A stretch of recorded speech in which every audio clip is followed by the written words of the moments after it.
ছুটির দিনও রাজধানী সহ বিভিন্ন স্থানে ফিলিং স্টেশনে যানবাহনের দীর্ঘ সারি। এতে মহাসড়কে তৈরি হয়েছে যানজট। বিস্তারিত জানাতে রাজধানীর আসাদ গেট এলাকায় আছেন ফরহাদুর রহমান এবং গাজীপুরের শ্রীপুরে আছেন মেহেদী হাসান। সরাসরি প্রথমে যাচ্ছি ফরহাদের কাছে। ফরহাদ,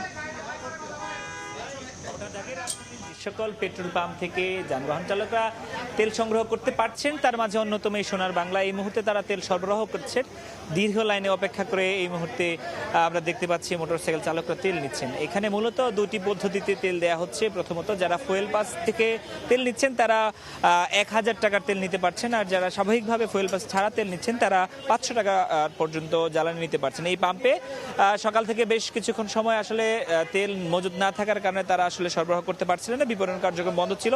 যারা আসলে তেল নিচ্ছেন বাইকারদের সাথে আমরা কথা বলেছি, অনেকেই বেশিরভাগ মানুষজন ফজরের পরে অর্থাৎ ভোর 6টার পর থেকে এখানে অপেক্ষা করছেন এবং এই মুহূর্তে এসে তেল সংগ্রহ করতে পারছেন।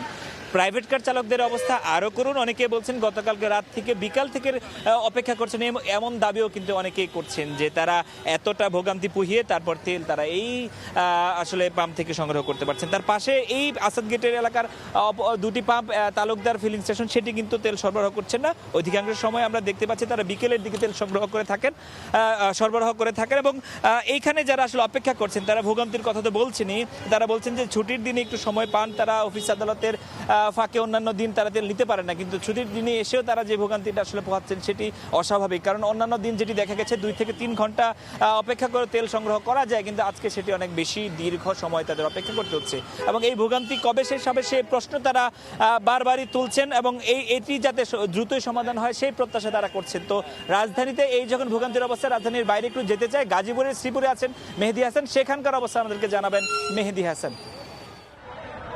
মানুষের জ্বালানি চাহিদার কাছে কিন্তু সকল প্রকার নিয়ম শৃঙ্খলা আসলে ভেঙে পড়েছে, হার মেনেছে। সকাল থেকে দেখছি গাজীপুরের শ্রীপুরে বেশ কয়েকটি পাম্পে আসলে তেল দেওয়া হচ্ছে। যেই পাম্পগুলোতে তেল দেওয়া হচ্ছে প্রতিটি পাম্পেই হাজার হাজার মানুষ, তাদের অপেক্ষা। বিশেষ করে আমরা কারো সাথে কথা বলেছিলাম, তারা গতকাল থেকে অপেক্ষা করছেন, তার উপর সকাল থেকে তীব্র রোদ, ভ্যাপসা গরমে কেউ কেউ অসুস্থ হয়েও পড়েছে। আমরা দেখছি মহাসড়ক ঢাকা ময়মনসিংহ মহাসড়কের উপরে এই মুহূর্তে যে পাম্পটি রয়েছে, বিশেষ করে মেসেস কাজী ট্রেডার্স ফিলিং স্টেশন, সেই স্টেশনে কিন্তু গতকাল আমরা জানতে পেরেছি এখানে জ্বালানি তেল এসেছে, বিশেষ করে অকটেন এবং পেট্রোল থাকার কথা। তবে সে আপাতত শুধুমাত্র পেট্রোল এখানে এসেছে এবং পেট্রোলের সরবরাহ করা হচ্ছে সকাল থেকে এবং গ্রাহকরা সেই খবরে উৎসুক জনতা। আমরা গতকাল রাত থেকে আসলে দেখছি যে এই এলাকায় এই মহাসড়কের উপর সিরিয়াল ধরে দাঁড়িয়ে আছেন।